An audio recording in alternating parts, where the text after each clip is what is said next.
Halo, selamat pagi. Assalamualaikum warahmatullahi wabarakatuh. Kembali lagi di mata kuliah pengantar ilmu pertanian. Pada pertemuan kali ini kita akan melanjutkan dari pertemuan sebelumnya ya, dimana pertemuan sebelumnya kita sudah membahas masalah dasar-dasar pengolahan tanah untuk bagian yang pertama. Kemarin kita sudah membahas masalah profil tanah, kemudian ada beberapa jenis tanah yang ada di Indonesia, ada karakteristik tanah baik secara fisik, kimia maupun biologi. Nah, pada kesempatan kali ini kita akan melanjutkan kembali apa yang sudah kalian pelajari sebelumnya. Oke. Oke, untuk capaian pembelajaran kita pada pertemuan kali ini, setelah kalian mengikuti materi pada pertemuan kali ini, harapannya nanti kalian mampu menjelaskan jenis unsur hara dan contohnya, kemudian kalian juga mampu menjelaskan mekanisme penyerapan unsur hara, dan yang terakhir kalian mampu menjelaskan jenis-jenis pengolahan tanah. Oke, baiklah kita masuk yang pertama, yaitu tentang unsur hara. Nah, unsur hara itu bisa didapatkan dari mana sih? Jadi sebenarnya unsur hara itu ada yang namanya unsur hara asli gitu ya, atau indigenous nutrient yang ada di dalam tanah, dan juga unsur hara yang didapatkan dari sumber misalnya pupuk. Nah, arti memupuk apa sih? Memupuk itu artinya kita sedang memberikan makanan, jadi feeding plants ya. Jadi kita memberikan makanan pada tanaman untuk apa? Untuk meningkatkan produksi tanaman. Nah, di dalam pupuk yang tentunya mengandung unsur hara ya, ada yang disebut dengan unsur hara esensial. Apa sih unsur hara esensial itu? Unsur hara esensial unsur hara esensial merupakan unsur hara yang sangat dibutuhkan oleh tanaman. Jika dia tidak terpenuhi, maka dia akan mengganggu kehidupan tanaman. Jadi mungkin perkembangan tanamannya tidak bisa optimal seperti itu. Nah, unsur hara esensial ini ada dua macam ya. Ada unsur hara makro dan juga ada unsur hara mikro. Apa saja? Nanti kita lihat bersama ya. Nah, sekarang kita lihat yang pertama, yaitu unsur hara makro. Unsur hara makro ini artinya dia dibutuhkan oleh tanaman dalam jumlah yang banyak gitu ya. Nah, unsur hara makro ini ada 9 jenis, di mana 3 dari jenis unsur hara ini didapatkan dari udara. Ada apa saja? Ada karbon, hidrogen, dan oksigen. Sementara yang lainnya seperti nitrogen, fosfor, kalium, kalsium, magnesium, dan sulfur itu bisa didapatkan dari tanah atau juga dari air. Nah, ini untuk unsur hara makro. Oke, sekarang kita lihat untuk yang unsur hara mikro. Kenapa disebut mikro ya? Jadi karena memang dia dibutuhkan dalam jumlah yang sedikit gitu ya, tidak seperti halnya pada unsur hara makro. Nah, unsur hara mikro ini ada apa saja ya? Ada seng, ada besi, mangan, boron, molibdenum, tembaga, klor, dan kobalt. Ini untuk unsur hara mikro. Nah, unsur hara mikro ini didapatkan dari tanah dan juga air, atau mungkin dari pupuk ya. Yang jelas ke 8 unsur hara mikro ini tidak didapatkan dari udara. Oke.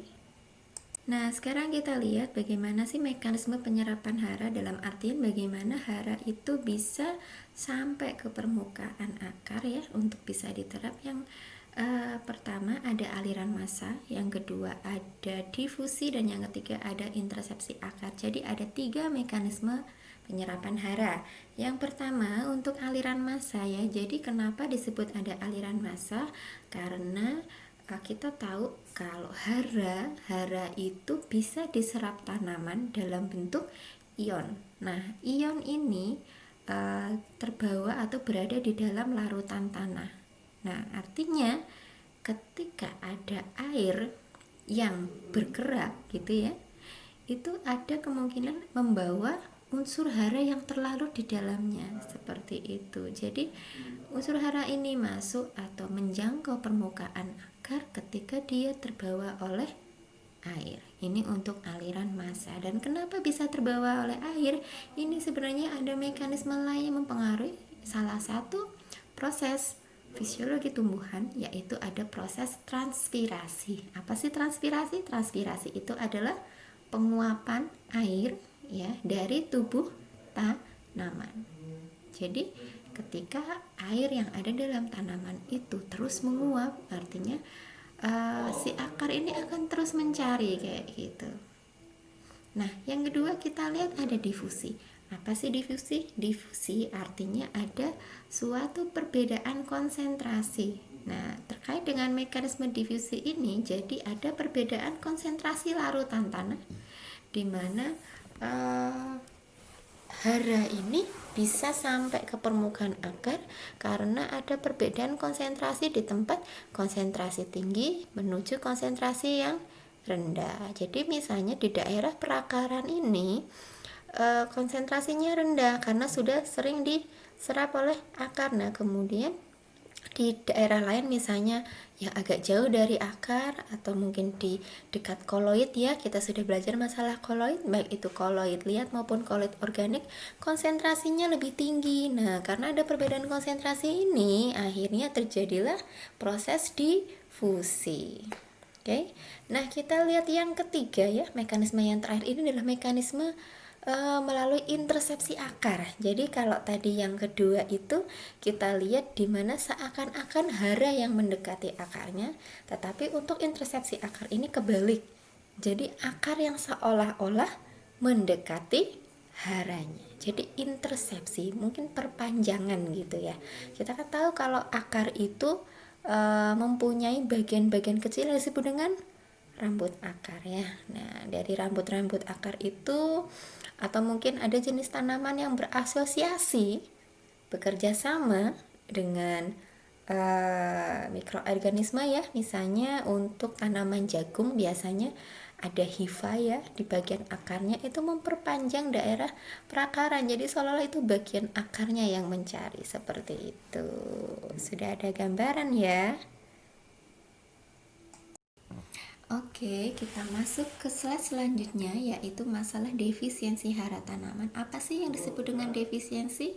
Defisiensi merupakan kondisi kekurangan hara. Jadi ketika sebatang tanaman mengalami kekurangan unsur hara, dia tidak mendapatkan unsur hara yang optimal, maka dia akan menunjukkan gejala-gejala tertentu ya. Misalnya, ketika suatu tanaman kekurangan unsur N, maka tanaman tersebut akan terlihat daunnya itu agak kering, kemudian agak kuning ya, terutama untuk daun muda. Daun muda itu maksudnya daun yang berada di bagian atas. Nah, setiap unsur hara ya, tadi kita sudah melihat ada unsur hara makro, ada unsur hara mikro, pasti mempunyai ciri-ciri yang berbeda-beda ketika dia mengalami defisiensi maupun mengalami kelebihan hara. Jadi jangan dikira ketika tanaman kekurangan hara saja dia akan menunjukkan responnya, tetapi ketika tanaman kelebihan hara dia juga akan memberikan respons. Misalnya ketika kita memupuk padi dengan pupuk N, misalnya dari urea secara berlebihan, itu malah berdampak apa? Jadi tanaman padinya itu mudah roboh ya, atau yang disebut dengan sukulen. Selain itu juga dia akan memperpanjang fase vegetatif, jadi malah nggak berbuah-buah kayak gitu, nggak menghasilkan malai ya ketika dia kelebihan unsur nitrogen.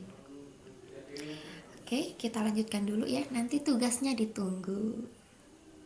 Oke, kita sudah belajar apa sih pupuk, fungsinya pupuk apa, kemudian jenis unsur hara yang ada di dalam pupuk itu apa saja. Sekarang kita lihat dasar-dasar pemupukannya. Jadi kenapa sih atau apa saja yang harus kita perhatikan ketika kita akan memupuk tanaman? Yang pertama itu adalah jenis tanamannya. Yang jelas untuk memupuk tanaman padi dengan tanaman jagung punya kebutuhan yang berbeda. Yang kedua jenis tanahnya.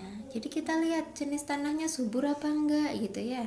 Kalau misalnya tanahnya sudah subur, artinya mungkin pupuk yang diberikan tidak harus terlalu banyak. Berbeda dengan jenis tanah yang termasuk atau tergolong dalam tanah yang kurus atau tanah yang kritis ya.